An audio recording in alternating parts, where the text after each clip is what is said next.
before. Why are we so angst-ridden this time? Yeah, a great point. In fact, if you look at a 30-year history, a 5% Fed funds rate is not out of the norm, and a Treasury yield certainly at 3.5% to 4% is not out of the norm. What we will say is unique this time around versus the last 10 years, perhaps the period after the Great Financial Crisis. That's when the Fed was perhaps closer to the zero bound, Treasury yields closer to 2%. That whole period was really marked by growth, outperformance, growth versus value. This period ahead is unique in the fact that we probably won't head back to the zero bound. The Fed can go from about a 5% rate over time, perhaps back to a more neutral rate, 2.5% range, let's say. But yields, Treasury yields in that environment may also remain in that 2 to 3.5% range. And so what's different, I think, is that you do have an alternative to equities in play, probably a better mix between bonds and stocks in your portfolio, but also that environment where growth outperformed for perhaps close to a decade.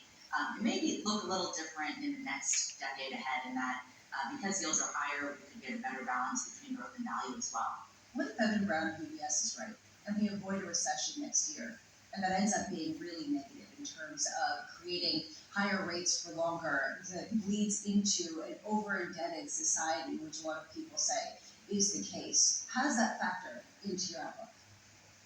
Yeah, it's interesting. We don't necessarily think the path to a soft landing is completely closed either, but we do think it's getting narrower. And a lot of the leading indicators that we watch, including the curve, but also things like the PMIs and ISM indicators, are pointing towards, if not recession, at least a softening below trend. So we do think that is in the cards. But if we do avoid that recessionary path and hit the soft landing, we do think actually markets will respond favorably to that to some extent. I think the jobs picture will be in decent condition. We'll have a consumer in healthy shape.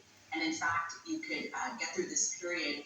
We think the inflationary pressures were largely supply side driven, and the demand picture will soften. So we think inflation could come in as well. And so we don't think it's necessarily this dire scenario to avoid a recession here in the US. But keep in mind, recessionary cycles are part of the business cycle. And so we do think at some point the excesses that have accumulated over the past 2 to 3 years, that will play itself out to some extent. And perhaps we won't see a broader recession, but we could see what we're calling that rolling recession in certain sectors. And perhaps we're starting to see that in the tech sector, which was probably where a lot of the excesses happened during that pandemic period. But I think to your broader point, with debt increasing and yields moving higher and perhaps staying higher, we will see a little bit of a clearing impact on the credit side as well, but probably a good thing for investors who are looking for value. So, Manuel, I just want to squeeze this in 20 seconds. Can you be super specific where you think the leadership is going to come from?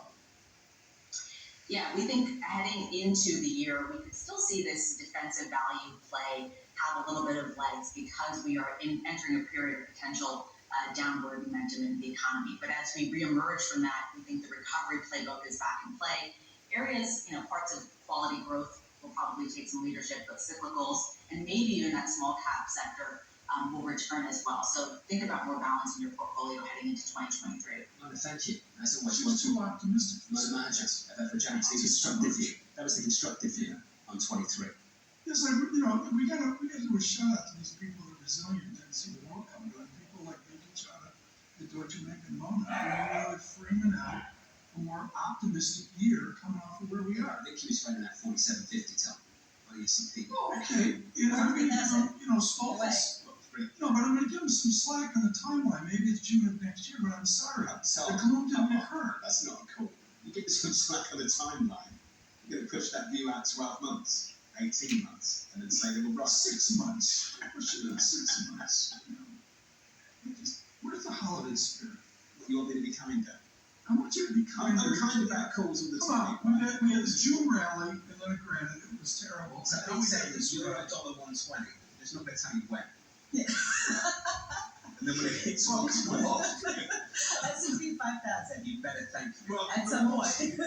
At some point. So up to the future. Not sure when. From New York City. This is Bloomberg.